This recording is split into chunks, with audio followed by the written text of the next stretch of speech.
By 1944, the self-sealing fuel tank had evolved from a hidden innovation into something larger and far more powerful, a psychological weapon. For Allied pilots, it represented more than chemistry or engineering. It was faith made tangible. They climbed into their cockpits knowing their machines could take punishment, bleed fuel, and still bring them home.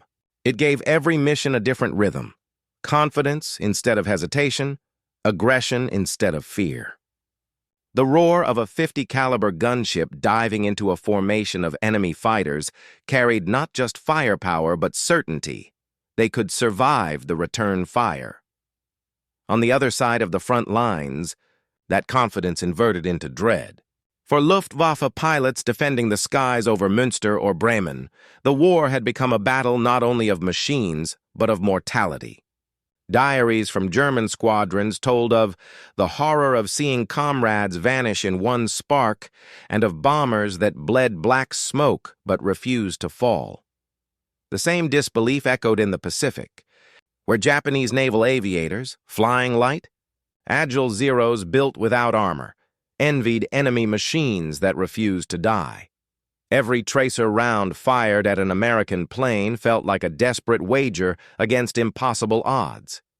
This divide ran deeper than morale.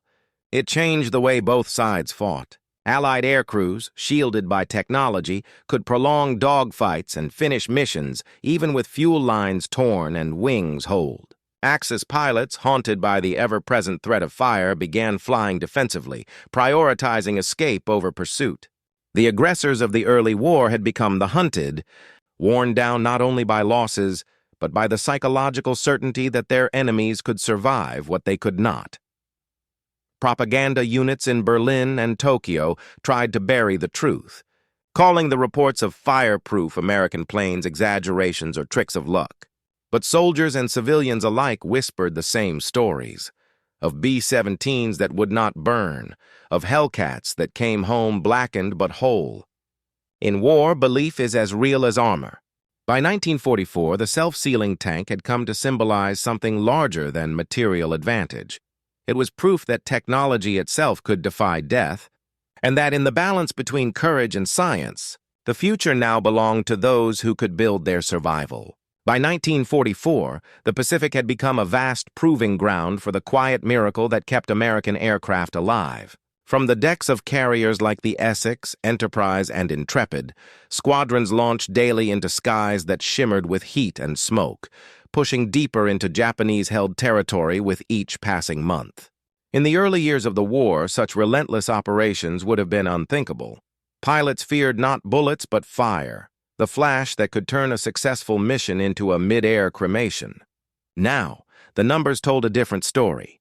U.S. Navy records from that year showed a 40% reduction in aircraft losses due to fire compared to 1942, even though combat intensity had doubled. Survival had become a measurable, engineered outcome.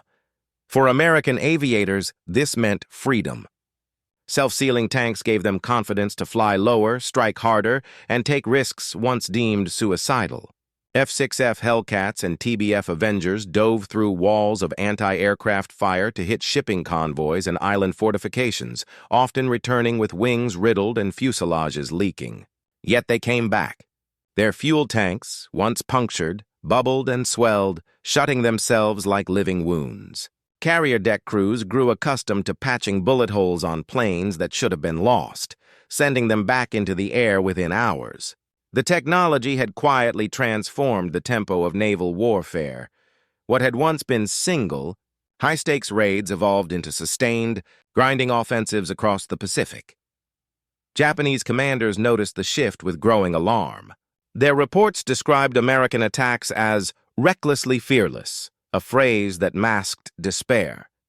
Low-altitude strafing runs, prolonged dogfights, and repeated torpedo assaults, tactics that had once meant certain death, were now routine.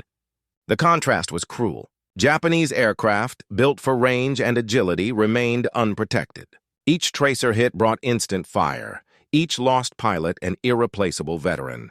By 1944, Japan's training schools were producing new flyers faster than ever, but most would not survive their first missions. The imbalance was more than tactical. It was existential. As Japan's factories and fuel depots burned under American bombs, its pilots burned above them. The war of materials had overtaken the war of men.